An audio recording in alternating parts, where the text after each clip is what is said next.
No tere õhtust, Felin lõpetas just oma jalatreeningkava ja CrossFit 9.16, mida me tutvustame siis kõigile huvilistele ka.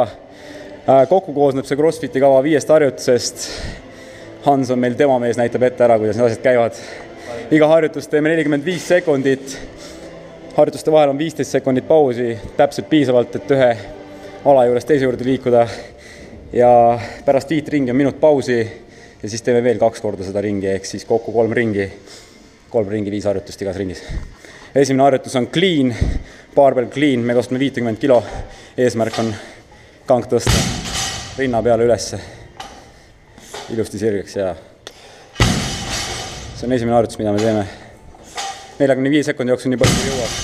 Siis liigume edasi, järgmine harjutus on, kostame selleks 10 kilost topispalli. Seda kutsutakse ka wall balliks või medicine ball. Kõhulihaseid. Harjutuse eesmärk on katsuda palliga maapinda ja siis pinki ülevalt poolt. Jällegi 45 sekundi jooksul nii palju, kui võhma on. Pärast kõhulihast harjutust liigume, toome palli tagasi keskpunkti, liigume kosmonautide peale või siis inglise keeles burpees. Siin selle harjutuse puhul mingisugust suurt tehnikat taga ajada rohkem ei ole, kui eesmärk on rind maha panna, üle pingi hüpata, samuti 45 sekundit täisintensiivsusega harjutust. 4. harjutus on wall balls. Selleks me kasutame ühte kindlat kõrgust. Siin on värvi üleminek halli pealt valge peale.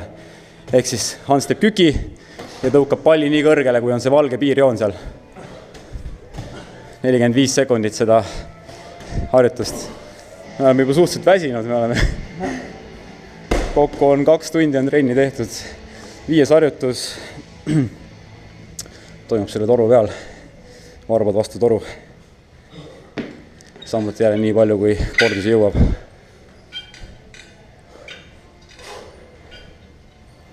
Siin tuleb vaadata, et saaks enda keha piisavalt stabiilsena hoida, et liiga suurt kõikumist sisse ei tuleks. See on CrossFit 9.16.